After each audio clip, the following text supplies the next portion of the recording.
¿Ha oído usted el término infecciones intrahospitalarias?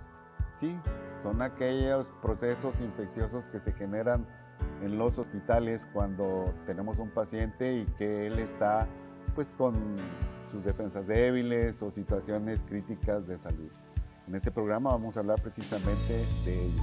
Soy Sergio Fernández Delgadillo, bienvenidos a Mundo Sustentable.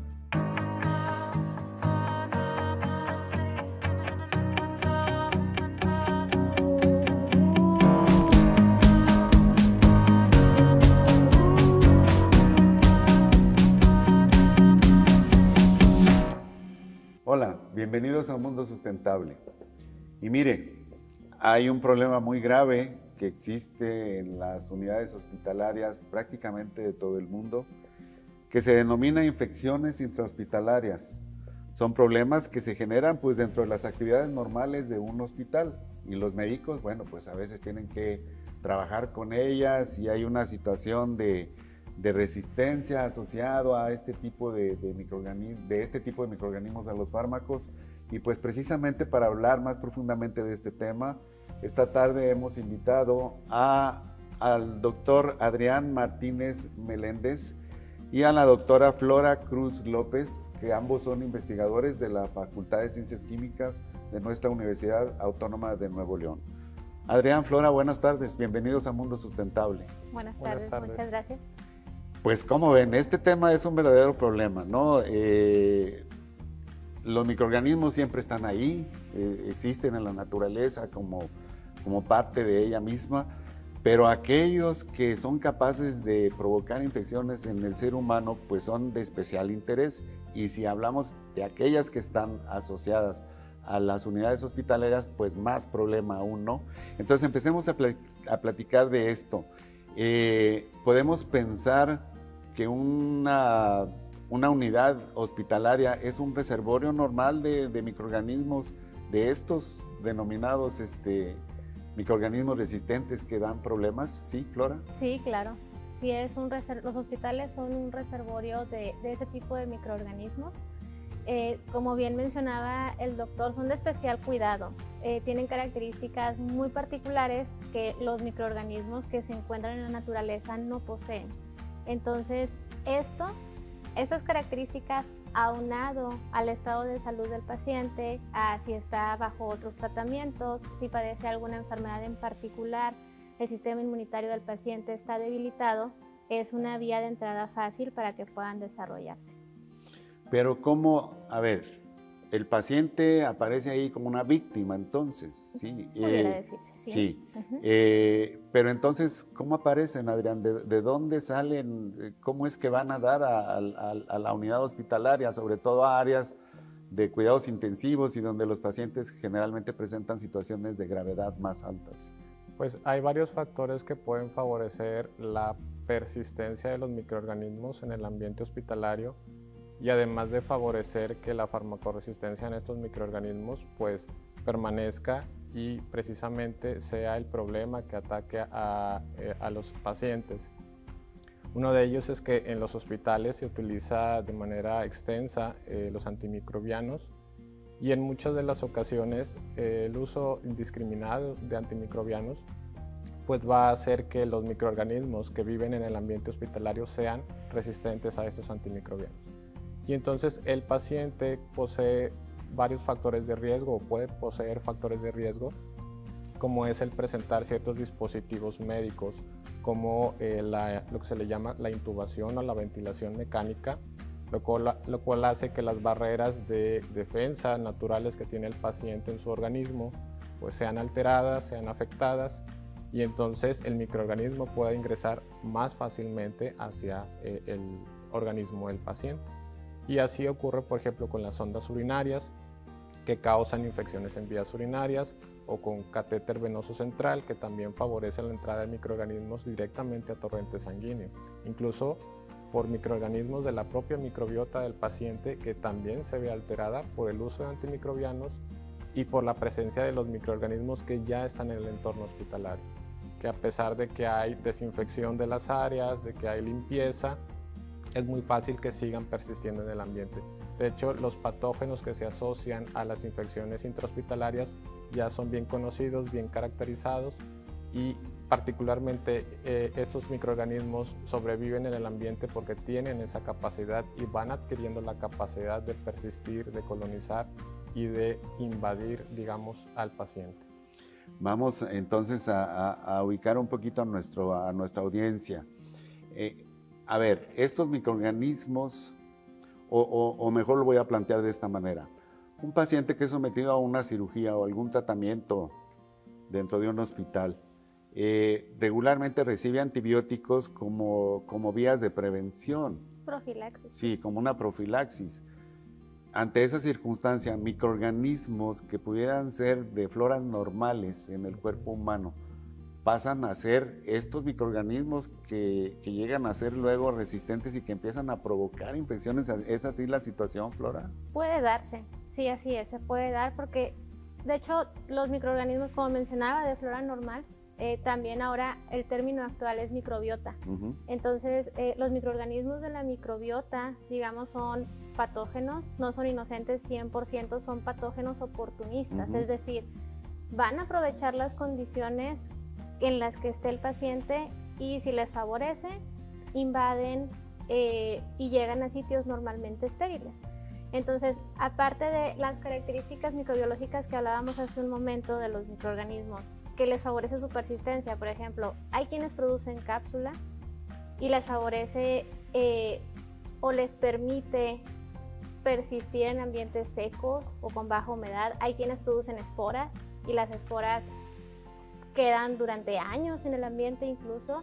Son resistentes a agentes desinfectantes porque tienen la capacidad de tomar las moléculas, pero inmediatamente las escupen, por así decirlo, a través de diferentes mecanismos. Entonces, aunado a esto, van adquiriendo ciertos factores que les favorecen la resistencia. Pueden desarrollarse, pueden ser patógenos verdaderos, pero se va desarrollando según se vayan presentando las condiciones ideales. Qué difícil, porque entonces yo me imaginaría que las farmacoterapias que un médico da, o los tratamientos de antibióticos que un médico da a un paciente después de una cirugía, por ejemplo, tiene un inicio con antibióticos de los denominados de bajo espectro, o sea, tienen que empezar con antibióticos simples para tratar de evitar esto de la resistencia. Adrián. Sí, hay que ser muy cuidadosos, o bueno, el médico debe ser muy cuidadoso de seleccionar correctamente el antimicrobiano que puede dar en este caso, por ejemplo, como profilaxis, o que cuando el paciente ya está infectado, tiene un proceso infeccioso. Para esto se hacen estudios de la susceptibilidad del microorganismo, que se le denomina antibiograma comúnmente, o las pruebas de susceptibilidad. Entonces, en este caso, digamos, se enfrenta el microorganismo a concentraciones conocidas de antimicrobianos en el laboratorio de los hospitales o de las clínicas, y con esto podemos conocer el perfil de susceptibilidad o de resistencia de este agente causal. Entonces, la terapia debe ir dirigida, debe hacerse una cuidadosa selección, un buen estudio del antibiograma para dar la terapia que debe de utilizarse en ese momento para ese paciente particular. Porque el utilizar opciones, digamos, mayores o mejores a veces para los pacientes puede llevar precisamente a la resistencia a antimicrobianos. Por ejemplo, tenemos antibióticos carbapenémicos del grupo de los carbapenémicos, tenemos otros antibióticos, por ejemplo, como la vancomicina, linezolid y otros antimicrobianos que se consideran actualmente como de último recurso para microorganismos que son ya farmacoresistentes, que ya quedan pocas o nada de opciones, se utilizan esos. Entonces hay que cuidar mucho el uso adecuado de esos últimos recursos para evitar que aparezcan cepas resistentes a estos antimicrobianos, que hay ya de hecho algunos reportes, afortunadamente son bajos hasta el momento, por ejemplo Staphylococcus aureus resistente a vancomicina, afortunadamente hay pocos reportes contados en el mundo, pero ahí está, digamos, el peligro latente. Entonces es muy importante por eso cuidar bien la dosificación o el uso de estos antimicrobianos. Muy bien. Pues se nos agotó todo el tiempo de este primer segmento, pero volvemos para seguir platicando con ustedes de este tema tan interesante para todo el mundo. Sí, claro, gracias. No se vaya, estamos platicando con Adrián Martínez y Flora Cruz de infecciones intrahospitalarias. En un momento regresamos.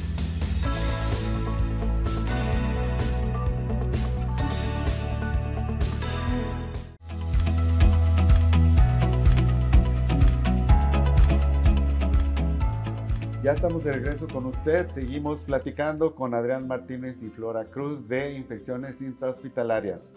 Bien, Adrián, Flora, ya planteamos más o menos cómo está el problema, pero ahora díganme, ¿cuáles son las situaciones más comunes que aparecen como problema en un paciente? Okay. Relacionado a las infecciones, bueno, digamos que las infecciones más frecuentes son principalmente las neumonías, sobre todo cuando hay algún dispositivo, ventilación mecánica, algún tubo insertado en los pacientes en vías respiratorias, es la más frecuente, un 30% aproximadamente. Le siguen las infecciones gastrointestinales, principalmente por un patógeno conocido como Clostridioides difficile.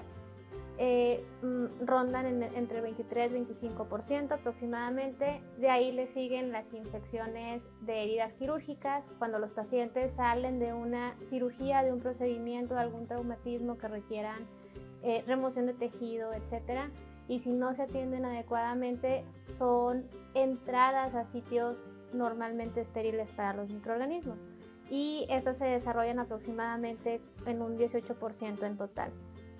Le siguen las infecciones de torrente sanguíneo o infecciones en sangre. Son el 13%, del 10 al 13%, pero estas son de las más importantes porque la tasa de mortalidad en estos pacientes es muy elevada. Y también están las infecciones en vías urinarias por diferentes patógenos, principalmente enterobacterias, Pseudomonas aeruginosa, y ya aquí consideramos como infecciones nosocomiales a todas aquellas que se desarrollen mientras el paciente está hospitalizado. Para que puedan ser consideradas como tal estas infecciones o se puedan clasificar como infecciones nosocomiales, el paciente debe cumplir con diferentes criterios, principalmente que no muestre sintomatología de infección cuando ingresa al hospital, que el microorganismo no se esté incubando, que no esté en el organismo del paciente, y se desarrollan después de 48 horas de haberse admitido al hospital. Entonces, esas son las infecciones más frecuentes, las que mayor se reportan, las que mencionaba anteriormente, pero fuera de esto, todo lo que se desarrolle bajo estas condiciones es una infección nosocomial.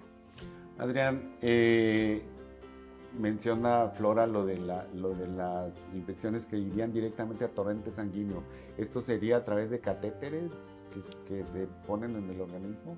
Sí, así es. Muchas de las infecciones que se desarrollan en el ambiente hospitalario se deben o tienen como causa principal el que el paciente posea ciertos dispositivos en su cuerpo.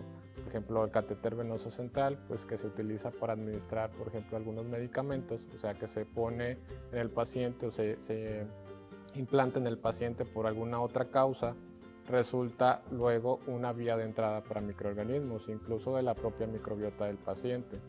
De hecho, por ejemplo, Staphylococcus epidermidis, Staphylococcus hemolyticus, que son microorganismos del género Staphylococcus, que son de nuestra propia microbiota de piel, fácilmente colonizan y se adhieren produciendo algo que se les denomina biopelícula, y se adhieren al material plástico de estos dispositivos.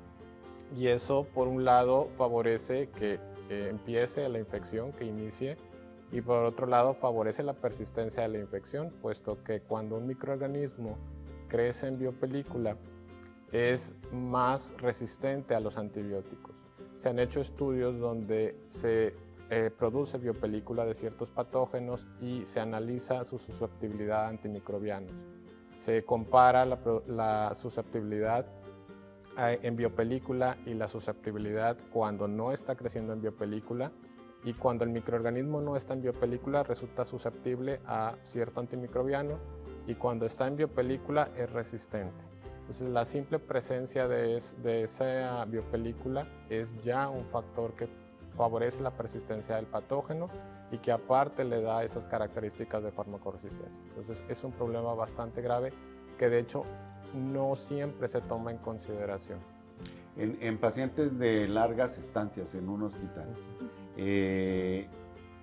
pues uno entiende, te ponen una sonda urinaria, por ejemplo, y te la ponen cuando llegas y te la quitan cuando te vas. Es muy raro que a medio término te anden haciendo cambios, pero con el asunto de los catéteres centrales, venosos centrales, eso sí, los cambian con cierta frecuencia, ¿no? Como un mecanismo precisamente para evitar este tipo de cosas. Muy directamente relacionadas con la piel y además directamente a torrentes sanguíneos. Ese es un problema mucho más grave. Sí.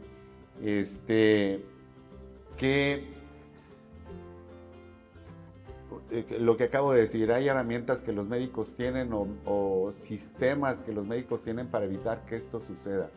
Pero ¿y qué pasa con los implementos médicos? Por ejemplo, los tubos que insertan, las ondas que regularmente pues las abren nuevas de un paquete y que son estériles, porque bien es de un solo uso, ¿no?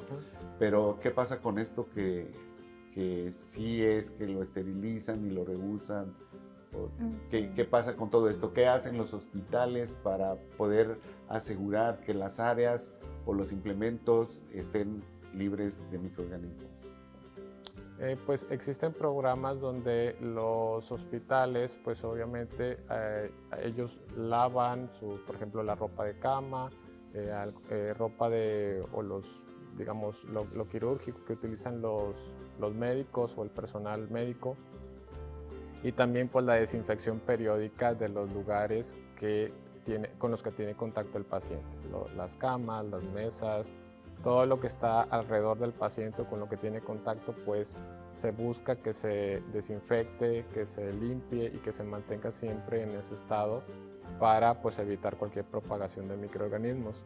Sin embargo, como lo comentábamos en el segmento anterior, algunos microorganismos tienen la capacidad de persistir a pesar de los procesos de desinfección o de limpieza, siguen persistiendo en el ambiente hospitalario porque sus propias características le permiten hacerlo, son resistentes a desinfectantes incluso, o sea, no solamente estamos hablando de resistencia a antimicrobianos, sino hablamos de resistencia a desinfectantes. Por ejemplo, la bacteria Clostridioides difficile produce esporas, y esas esporas son una estructura microbiana que le permiten sobrevivir durante largos periodos de tiempo en el ambiente hospitalario y que le permiten resistir a la acción de diversos desinfectantes. Entonces, la bacteria Clostridioides difficile, que hoy en día es uno de los grandes problemas en el ambiente hospitalario, se da o se transmite principalmente por la presencia de esporas en el ambiente hospitalario y que luego son ingeridas por los pacientes. Y aquí también pueden intervenir algunos procesos, por ejemplo, cuando se le hacen a los pacientes endoscopías, que se inserta, digamos, un tubo a través del esófago, pues es prácticamente inocular directamente al patógeno, que pudiera estar contaminando esos dispositivos, que obviamente también tienen un proceso de desinfección, de limpieza, de esterilización, pero que al momento de manipularlos pueden contaminarse y directamente introducir al patógeno. Muy bien, entonces dame oportunidad, vamos a hacer otro corte y entonces en el último corte ya me platicas a fondo lo que ustedes están haciendo con este microorganismo, me platican, ¿ok? Gracias. Sí. Muy bien, no se vaya, seguimos platicando con Adrián Martínez y Flora Cruz de Infecciones Intrahospitalarias, un tema muy interesante, no se vaya.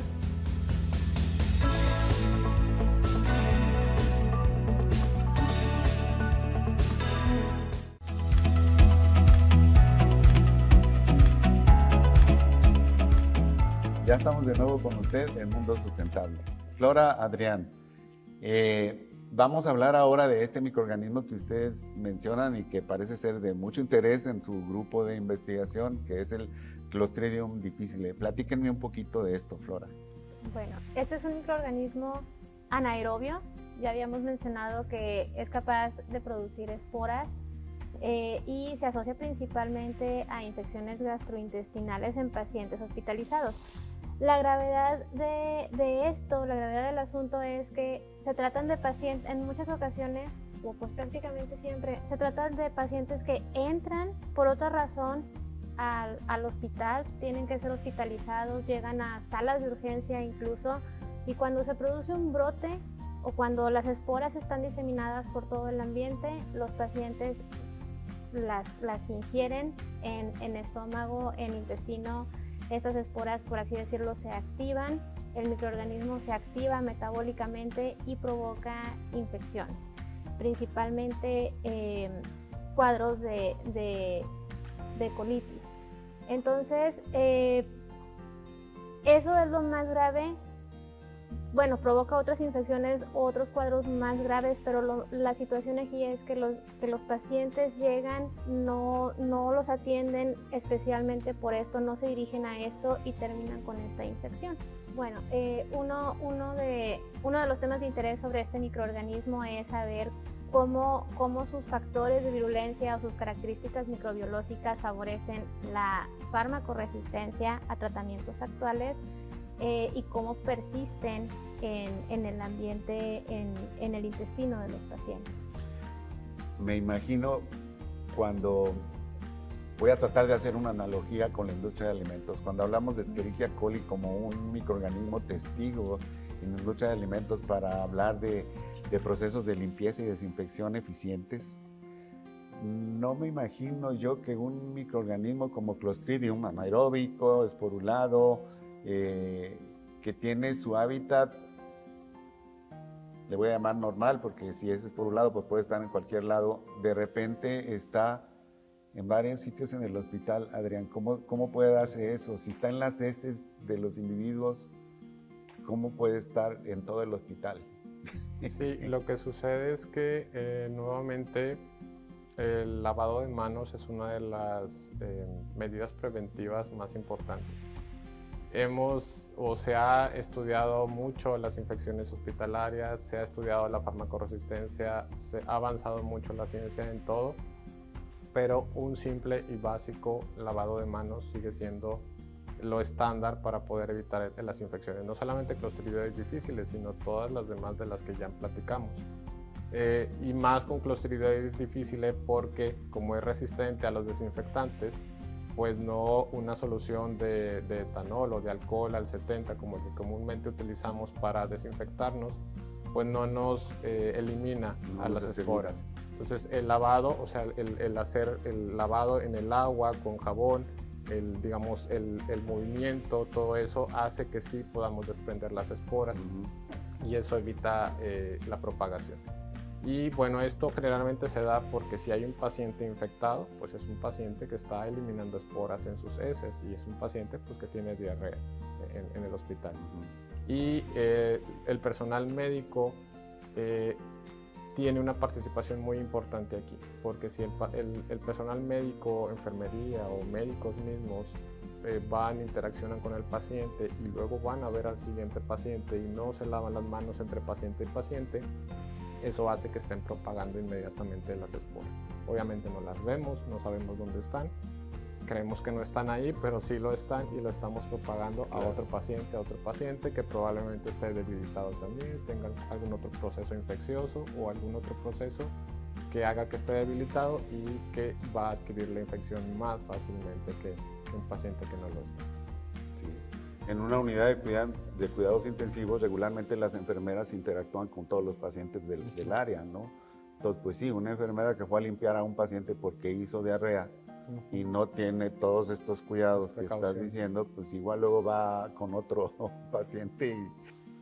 De este microorganismo, ¿cómo sería la incidencia de la mortalidad de los pacientes que entran a un hospital por causa de este microorganismo? ¿Tienen un dato o no? Alrededor del 20-30% puede asociarse a la mortalidad, más o menos. Ok, qué difícil, qué crítico. Sí. Sí, de los antibióticos para este microorganismo o para otros que ya mencionaron, estafilococos, Hay antibióticos, ya me mencionaste algunos que están ahí como de último recurso, pero se siguen investigando cosas en el mundo para tratar de atacar estas situaciones. Sí, por ejemplo, si hablamos de clostridioides difíciles específicamente, bueno, ahorita hay tratamientos estándar. De hecho, digamos, la infección por clostridioides es tan importante en este momento que los organismos internacionales han creado lineamientos para el tratamiento, el diagnóstico, el manejo de los pacientes específicamente de clostridioides difíciles.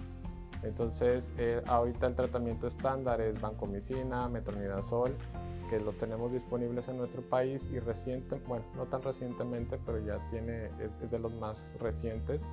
Está la fidaxomicina, que se utiliza ya en ciertos países, que desgraciadamente en nuestro país no lo tenemos todavía. Y estos son los tratamientos, digamos, base o estándar para clostridioides. Muy bien, Adrián, Flora, pues se nos agotó el tiempo. La verdad es que este tema da para mucho. Espero verlos de nuevo aquí platicándome de todo lo que ustedes hagan por ahí en sus procesos de investigación para seguir informando a la gente de este tipo de cosas que uno no quiere tratar, pero bueno, hay que saber para poder ayudar. A veces, igual cuando tienen un paciente en casa, a veces es necesario saber algunas cosas para tratar de salir adelante, ¿no? Pues les agradezco mucho por haber estado aquí esta tarde. Muchas gracias a usted. Por favor, antes de irnos, den un mensaje a los muchachos de la universidad para que se interesen en estos temas. Flora. Bueno, pues los invitamos a todos, a quienes estén interesados, leer sobre el tema, seguir investigando sobre el tema, que hay mucha información que se da por obvia, pero es importante asentarlo para poder establecer con mayor facilidad pautas, guías para evitar la farmacoresistencia, evitar el desarrollo de infecciones nosocomiales también. Por mi parte, los invito a que seamos muy cuidadosos, sobre todo con los tratamientos antimicrobianos. Siempre que nos indiquen algún tratamiento, cumplirlo como debe de ser, porque esto puede favorecer la resistencia a antibióticos. Entonces es un problema mundial, pero también es un problema en el que todos podemos cooperar y podemos ayudar. Pues muchas gracias de nuevo por estar en Mundo Sustentable, y como ya les dije, espero verlos de nuevo aquí en algún momento. Muchas gracias. Gracias. Pues mire usted todo lo que nos han platicado aquí Adrián Martínez y Flora Cruz, doctores e investigadores de la Facultad de Ciencias Químicas. A veces es necesario conocer de todo esto para poder apoyar un proceso médico que se lleva dentro de un hospital. Cuando le piden a uno que esté como familiar atento a algún enfermo que está por ahí, es importante conocer de todas estas cosas para poder ayudar de una manera más efectiva. Recuerde que usted es parte importante de este cambio que queremos provocar. Mundo Sustentable. Gracias.